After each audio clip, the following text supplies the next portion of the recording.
បាទសួស្តីបងប្អូនសិស្សានុសិស្សដែលកំពុងតែរៀននៅក្នុងថ្នាក់ទី4បាទអញ្ចឹងថ្ងៃនេះគឺយើងរៀនទៅលើមេរៀនទី2ដដែលបាទហើយចំណុចប្រភេទនឹងដដែលប៉ុន្តែយើងផ្ដោតទៅលើចំណុចមួយគឺចំណុចប្រភេទស្មើគ្នា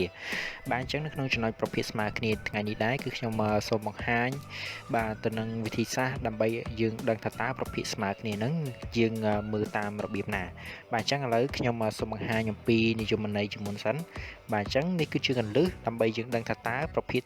ដែលយើងប្រៀបធៀបនឹងស្មើគ្នាដូចម្ដេចអញ្ចឹងគេថាបើយើងគុណឬមួយក៏ចែកភាគយកនិងភាគបែកនឹងមួយចំនួនដូចគ្នាបាទមានន័យថាបើសិនជាលេខហ្នឹងយើងពេលខ្លះយើងយកទៅគុណឬមួយក៏ពេលខ្លះយើងយកទៅចែកហើយលទ្ធផលចេញមកហ្នឹងគឺដូចគ្នាណាមានន័យថាយើងគុណហ្នឹងគឺដូចគ្នាតែយើងខុសពី0មានថាយើងអត់គុណជាមួយនឹងលេខ0ទេនោះមានន័យថាលេខដែលយើងហ្នឹងគឺជាប្រភេទស្មើគ្នាហើយបាទអញ្ចឹងខ្ញុំសូមបញ្ចូលភាសាទៀតមានន័យថាលេខកន្លែងហ្នឹងគឺមានប្រភេទ2ឧទាហរណ៍ថាមានប្រភេទ2ហើយយើងយកលេខប្រភេទទាំងពីរហ្នឹងបាទយើងយកទៅគុណឬមួយក៏ចែកបាទជាមួយនឹងលេខណាមួយក៏បានដែរ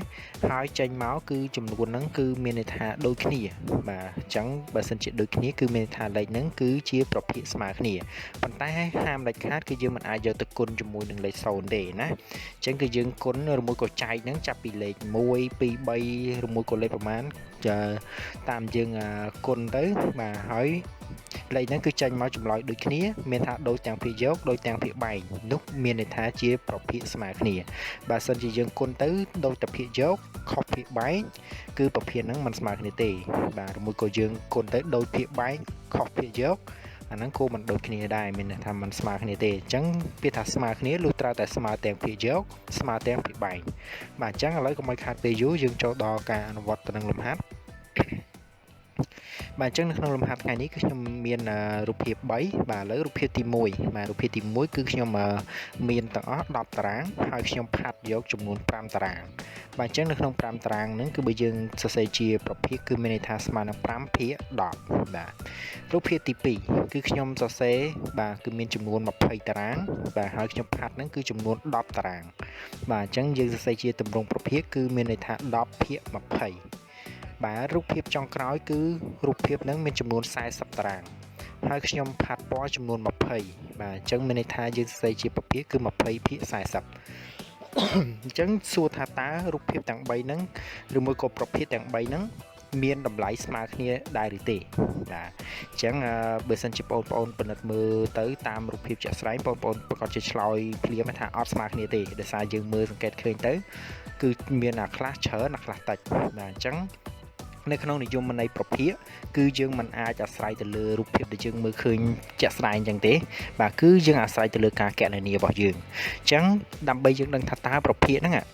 មានតម្លៃនឹងស្មើគ្នាអត់ប្រភេទទាំងអស់ហ្នឹងស្មើគ្នាទេបាទអញ្ចឹងគឺយើងត្រូវធ្វើការគុណឬមួយក៏យើងធ្វើការចែកបាទអញ្ចឹងការគុណឬមួយក៏ចែកហ្នឹងគឺយើងអាស្រ័យទៅលើលេខដែលយើងប៉ាន់ស្មានទៅវាប្រហាក់ប្រហែលទៅនឹងលេខដែលយើងមើលឃើញជាក់ស្ដែងអញ្ចឹងឥឡូវកុំឲ្យខាតពេលយូរខ្ញុំយក5ភាគ10នេះមកកណនាមុនសិនអញ្ចឹងនិយមន័យមិញយើងបានបញ្ជាក់ហើយគឺយើងគុណឬមួយក៏ចែកដែលចំនួនហ្នឹងគឺខុសពីលេខ0បាទអញ្ចឹងខ្ញុំអាចគុណជាមួយ1ឬមួយក៏2អញ្ចឹងបើសិនជាយើងគុណទៅវាមានតម្លៃដូចគ្នាទាំងភាគយកទាំងភាគបែកនេះគឺមានន័យថាតម្លៃទាំងពីរហ្នឹងគឺស្មើគ្នាបាទអញ្ចឹងឥឡូវខ្ញុំយក5ភាគ10នេះយកទៅគុណបាទអញ្ចឹងខ្ញុំអាចប៉ាន់ស្មានថា5បើយើងយកទៅគុណនឹង2គឺប្រកាសជាស្មើនឹង10ខាងលើនេះបាទអញ្ចឹងខ្ញុំយក5គុណជាមួយនឹង2បាទអញ្ចឹងមានន័យថាយើងគុណទាំងភាគយកគុណទាំងភាគបែកគុណហ្នឹងគឺគុណដូចគ្នាភាគយកគុណប្រមាណភាគបែកគុណប៉ុណ្ណឹងដូចគ្នាបាទអញ្ចឹងយើងយក5គុណនឹង2គឺស្មើនឹង10យើងគុណជាមួយនឹង2គឺស្មើនឹង20អញ្ចឹងមានន័យថាតម្លៃហ្នឹងគឺយើងគុណទៅគឺមានន័យថាវាស្មើគ្នាអញ្ចឹង10ភាគ20នេះគឺមានតម្លៃស្មើទៅនឹង5ភាគ10ដូចគ្នាបាទឬមួយក៏ទី2នេះបាទខ្ញុំសង្កេតឃើញកន្លែងនេះគឺមាន20ភាគ40អញ្ចឹងខ្ញុំចង់នឹងថាតើលេខ5ភាគ10ហ្នឹងគឺមានតម្លៃស្មើនឹង20ភាគ40អត់បាទអញ្ចឹងមានន័យថាប្រភេទហ្នឹងវាស្មើគ្នាអត់អញ្ចឹងខ្ញុំអាចយកទៅគុណបាទអញ្ចឹងខ្ញុំឧទាហរណ៍ថា5ខ្ញុំយកទៅគុណជាមួយ4ដើម្បីស្មើ20អញ្ចឹងពេលដែល10នេះយើងគុណជាមួយ4ទៅគឺស្មើនឹង40អញ្ចឹងយើងកលេចទៅគឺលេខមានន័យថាលេខទាំងពីរហ្នឹងគឺមានតម្លៃស្មើគ្នាបាទអញ្ចឹងគឺដូចទាំងភាគយកដូចទាំងភាគបែកអញ្ចឹងបើសិនជាករណីកន្លែងនេះឧទាហរណ៍ថាខ្ញុំ យក5គុណ4ទៅ20ប៉ុន្តែខាងក្រោមខ្ញុំគុណទៅបានតែ30ទេអញ្ចឹងមានន័យថាលេខហ្នឹងគឺមិនស្មើគ្នាទេដោយសារភាគយកដូចភាគបែកគឺខុសគ្នាបាទអញ្ចឹងឥឡូវយើងដឹងហើយនៅពេលដែលយើងគុណទៅគឺតម្លៃហ្នឹងគឺមានន័យថាស្មើគ្នាអញ្ចឹងមានន័យថាប្រភេទហ្នឹងគឺមានតម្លៃហ្នឹងស្មើគ្នាបាទអញ្ចឹងឥឡូវខ្ញុំចូលដល់រូបភាពទី2 10ភាគ20នេះបាទប៉ុន្តែគ្រាន់តែយើងមើលទៅគឺយើងអាចដឹងថាទាំង3ហ្នឹងគឺស្មើគ្នាវិញហើយណាប៉ុន្តែឥឡូវខ្ញុំបង្ហាញឲ្យច្បាស់នេះគឺវិធីគុណអញ្ចឹងឥឡូវខ្ញុំយក10ភាគ20នេះតើវាអាចស្មើទៅនឹង5ភាគ10អត់អញ្ចឹងមានថាឥឡូវខ្ញុំយក10ហ្នឹងបាទយើងយកទៅចែកនឹង2បាទ10ចែក2ប្រកាសជាបាន5ហើយអញ្ចឹងខាងលើចែក2ខាងក្រោមក៏ចែកនឹង2ដូចគ្នាអញ្ចឹង10ចែក2បាន5 20ចែក2គឺបាន10បាទអញ្ចឹងសរុបទៅគឺ10ភាគ20នេះគឺវាស្មើជាមួយនឹង5ភាគ10បាទអញ្ចឹងតម្លៃវាគឺប៉ុនគ្នាដូចគ្នាបាទហើយហ្នឹងណាបាទរីឯទី2នេះបើយើងចែកគឺអត់កើតទេណាចែកទៅគឺប្រកាសជាលេខហ្នឹងកាន់តែតូចទៅអញ្ចឹងគឺយើងមានតែយកទៅគុណអញ្ចឹងខ្ញុំយក10ហ្នឹងយកទៅគុណជាមួយនឹង2បានដើម្បីឲ្យវាស្មើនឹង20ហើយពេលដែលយើងគុណជាមួយនឹង2ខាងភាគបែងយើងក៏យើងគុណនឹង2ដូចគ្នាអញ្ចឹង10ខ្ញុំយកទៅគុណជាមួយនឹង2គឺបាន20រីឯ20ខ្ញុំយកគុណ2គឺបាននឹង40បាទអញ្ចឹងគឺមានន័យថាតម្លៃដែលយើងចង់នឹងធ្វើការប្រៀបធៀបទាំងសងខាង5ភាគ10ហើយ20ភាគ40នោះគឺមានតម្លៃស្មើគ្នាបាទអញ្ចឹងយើងគុណទៅគឺវាស្មើគឺគាត់ជាតម្លៃលេខប្រភេទទាំងអស់ហ្នឹងគឺស្មើគ្នាហើយបាទ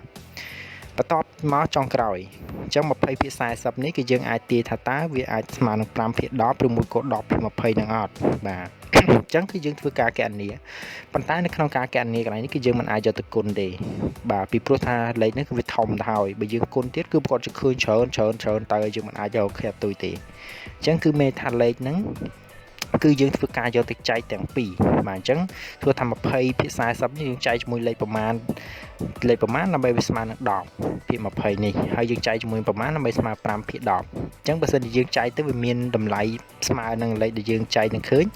គឺតម្លៃហ្នឹងគឺស្មើគ្នាហើយណាអញ្ចឹង20បើយើងចែកជាមួយ10គឺយើងចែកជាមួយនឹងបាទសំទោសគឺ20ដើម្បីយើងចែកទៅឲ្យឃើញ10គឺប្រកាសជាយើងចែកជាមួយនឹង2បាទអញ្ចឹង20យើងចែកជាមួយ2គឺស្មើ10អញ្ចឹង40នេះយើងយកទៅចែក2ដូចគ្នាអញ្ចឹងប្រកាសជាឃើញ20អញ្ចឹងក្នុងតម្លៃនៃ20ភាគ40ក៏យើងមានលេខ10ភាគ20ដូចគ្នាបាទរីឯលេខចុងក្រោយអញ្ចឹងយើងយក20ភាគ40នេះយើងយកទៅចែកប្រមាណដើម្បីឃើញ5ភាគ10អញ្ចឹងយើងយក20ហ្នឹងប្រកាសជាចែកជាមួយនឹង4បាទអញ្ចឹង20ចែកជាមួយនឹង4គឺស្មើនឹង5រីឯ40យើងយកទៅចែកជាមួយនឹង4គឺស្មើនឹង10អញ្ចឹងតម្លៃហ្នឹងគឺយើងធ្វើការផ្លាស់ប្ដូរបានច្រើនណាបាទអញ្ចឹងគឺមានន័យថាលេខទាំង3ហ្នឹងគឺមានតម្លៃស្មើគ្នាទាំង3បាទអញ្ចឹងចំណុចថ្ងៃនេះគឺមានតែប៉ុណ្្នឹងទេគឺខ្ញុំគ្រាន់តែពង្រឹងឡើងវិញមានន័យថាប្រភេទស្មើគ្នាគឺអាស្រ័យទៅលើការគុណឬមួយក៏យើងចែកទាំងភាគយកនិងភាគបែកនឹងមួយចំនួនណាមួយដែលយើងខុសពីលេខ0ណាហើយយើងនឹងទទួលបានប្រភេទស្មើគ្នាហើយបាទអញ្ចឹងប្រភេទយើងគឺផ្ដោតទាំងភាគយកផ្ដោតទាំងភាគបែកបាទអញ្ចឹងមេរៀនថ្ងៃនេះគឺចប់ប៉ុណ្ណឹងបាទអញ្ចឹងបើសិនជាមានកំហុសខ្វះខាតសូមមេត្តាអធិស្ឋានផងបាទហើយកុំភ្លេចជួយ like និង subscribe ម្នាក់មួយផងដើម្បីទទួលបាននៅវីដេអូថ្មីៗជាច្រើនទៀតបាទសូមអរគុណជឿនឹងជួបគ្នាទៅនឹងវីដេអូថ្មីៗបន្តទៀត